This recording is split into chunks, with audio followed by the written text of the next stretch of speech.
يا من عصيت الله يوما غافلا أنسيت أن الله قد أعطاك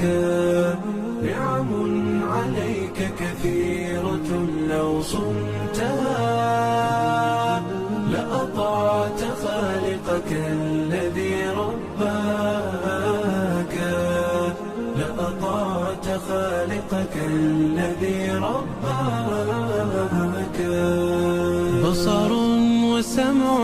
والكلام مكمل سبحان من أعطاك ثم حماك. بسم الله الرحمن الرحيم.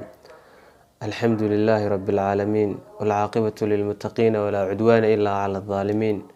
وأشهد أن لا إله إلا الله وحده لا شريك له، وأشهد أن محمدا عبده ورسوله صلى الله عليه وعلى آله وأصحابه والتابعين لهم بإحسان إلى يوم الدين، وبعد. السلام عليكم ورحمة الله وبركاته. waxaynu kusii soconaa kitaabkanii taxaanaha ahaa ee habeenka jimcaha aynu dhigi jirnay wixii ilaahay inaga waafajiyo. waxaynu hore usoo qaadanay laba xadiis, xadiisul awal iyo xadiisu thaani. caaw xaggan waxaynu ka bilaabi doonaa xadiiska saddexaad. xadiiska saddexaad waxaa warinaya cabdiraxmaan ibnu cabdilaahi ibnu cumar ibnu khadaab ayaa warinaya. aan ku soconno. can abi cabdiraxmaan waxaa laga wariyey cabdilaahi ibnu cumar ahaa ibnu khadaab radia allaahu ilaahay raali aha kaadee canhumaa isagiiyo aabihiibe. qaala wuxuu ihi samictu waxaan ka maqlay rasuulallaahi rasuulka ilaahi sala allahu calayhi wasalam yaquulu xaale uu leeyahay nebigu, buniyal islaamu islaamka waxaa lagu dhisay amba waxaa lagu taagay calaa umuuri khamsatin umuuro shanaa midkood amba tiirar shanaa midkood ayaa lagu taagay. shahaadatu waa inaad qirtaa an laa ilaaha ilaa xaq lagu caabuda inaanu jirin ila allahu ilaahay mooyaane. marka koobaad waa inaad si yaqiina oo muxuu ahaaye ay kaa dhabtahay waa inaad u qirtaa horta shahaadateynka ilaa xaq lagu caabudaa ma jiro ila allahu ilaahay mooyaane. marka aada qodobkaa la timaado, qodobka labaad lagaaga bahayen waxaa weeji wa anna muxamedan muxamedna rasuulullaahi ergeygii ilaahay uu soo dirsaday dunidan u soo dirsaday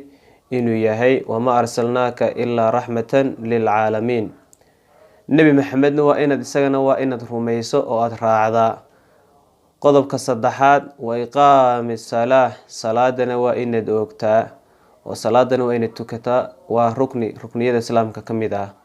waana welibana rukniyada aadka muxuu ahay u muhiimka ah ee loo baahayay qofka islaamka inuu aada uga taxadiro salaada. salaada waa xidhiirhka ilaahiy addoonka isku xidha. haddii aad salaada tukato ilaahay baad xidhiir la leedahay, haddaanad salaad tukanna xidhiir lama lehid.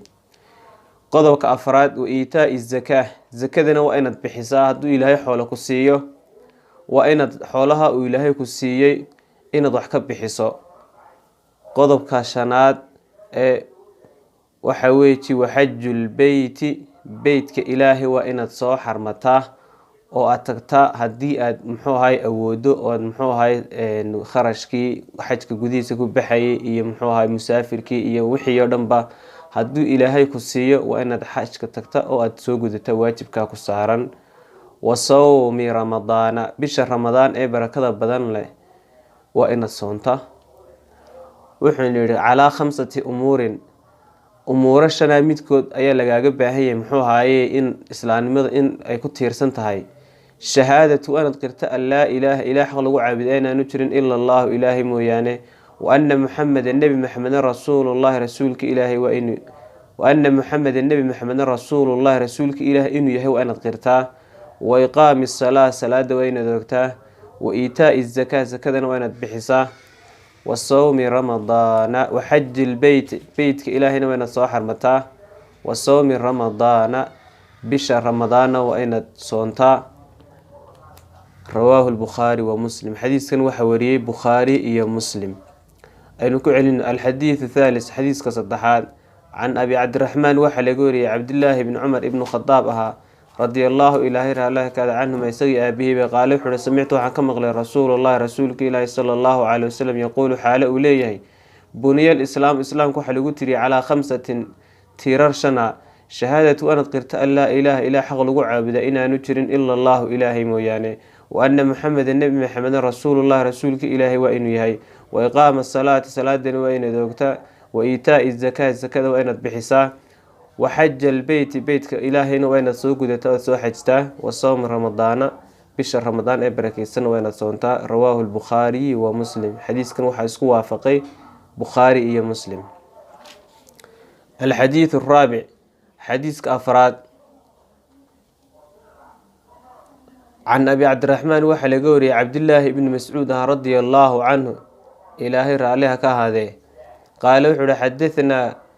وحنو ورمي رسول الله رسولك إلى صلى الله عليه وسلم وهو نبينا الصادق كير تبناوي المصدوق إلى الرميسيني قال وحول النبي إن أحدكم إذا كذا كمذا يجمع ولغورني خلقه أبرتان كيس في بدن أمه علوشه يدي 40 يوما أفرتا مع الموت نطفة وحنقنا يمحوها عندوف ثم يكون انت دبيد أفرتا كافرت كيغنا علاقة حنشير أي نقنا مثل ذلك أفرتا كافرتا كيغا ثم يكون مضغة أفرتا كافرتا كيغا أو بقول إلا باتنها بينكم بيغان وحنقنا يا وسلد يروه لبا مثل ذلك انت صوكله ثم انت دبيد يرسل وصدريا إليه حقيس أي صدريا الملك ملك أي الله صدريا فينفخ كأفوف يا ملكاس فيه دحديسا الروح أي كأفوف يا قفك مركو وجرب بقول إيه لبعتنها من علوشه يدي مركو كتشرو أي إلهي وح صدريا ملكاس كأفوف يا دحديسا محو هاي الروح كذب ملكاس وح أمر يا أفر كلمات ويمر وح أمر يا ب4 كلمات أفر كلمدود أيام حوها هلك لوجو قرية بكتب رزقه ويمر وحل الأمر يا ب4 كلمات ملقا إلهي صدر وحل الأمر يا بكتب رزقه إنه قفك محوها نفط وكو أبوري إنه أقرأ وحي الدنيا وكل هي كركيد رزقه إلهي سينيا وين هبين كاس القرية وأجله أجشيس أنتو نولانيو أنت سنون نولانينا هلك لوجو قرية وعمله عمل كيس ناس هلكاس لوجو قرية شقي إنه مد جول دريس أو هوجي إنه يهي أو سعيدا أما مد ليبانة إنه يهي هلكاس لوجو قرية بقول إيه لبعتنها بين ملك وشرو وعلى شهيد كتير علمها يري ملك أي إلهي صدر وحنا ملك أمره إنه قرمحه هاي رزقيسة يأجرشيسة يعمل كيسة شقي أو سعيد فوالذي لا إله غيره النبي محمد يدارني وحلي إلهي بان كدارتك نفط إذا كعنتيسا كجرتي إن أحدكم إذا كمذا لا يعمل وشقينيا بعمل أهل الجنة عملك أهل الجنة اللي قلي أيو شقينيا إن خير بدن أيو أمرك هراء صلاة ديسا صوم كيسا عبادة ديسا صدقة ديسا قرآن خريس كيسا وهل مجرى إلا تمحوها هاي أدوها كالقادن حتى إلا يوم ما يكون وهذا بينه محوها هاي عملك يو بينها نارتا إلا ذراع موياني عفوا إن أحدكم إذا كمذا لا يعمل وشقينيا بعمل أهل الجنة عملك أهل الجنة أي شقينيا حتى إلا ما يكون بينه محوها أي قفك أي وبينها جنة أي أهات إلا ذراع موياني فيسبق وحا أصهر مريا عليه كركيس الكتاب كتاب أي أصهر مريا فيعمل وشقينيا بعمل أهل النار عملك أهل النار كشقينيا فيدخلها سداسونكو قليا نعوذ بالله قف وحو شقيني محو هاي عملك أهل الجنة جنة إيو إساقا وحا أدحيي ذراع أدحيي xaaladdu halka markay marayso waxa uu soo hormariyay kitaab Ilaahay u sii qoray maqbaal maalinkii 120 habeen uu jiray oo calooshooyadii ku jiray kitaab loo qoray ayaa u soo hormaraya markaas qofku qabanaya maxay camalka helinaarka fayadkhulha saasun ku galaya wayna ahadakum idinka kamid la yacmal wuxuu shaqeynaya bi'amal ahli an-nar ahli an-narka camalkiisa ayuu shaqeynaya hatta ilaa ma yakunu baynahu naarta iyo wabeynaha isaga illa diraacun dudun ay u kala harsantahay dudunun uga harsan yahay fayasbiq waxa uu soo maray calayhi korkiisa alkitaab kitaabki fayacmal wuxuu amal falaya bi'amal ahli janna camalkii ahli jannada salaad iyo quraan iyo axaadiis iyo ninkii nuur unbaa kasoo ifaya fayadkhuluhaa sidaas aan ku gelayaa rawaahu lbukhaariy wa muslim xadiiskana waxaa wariyey bukhaari iyo muslim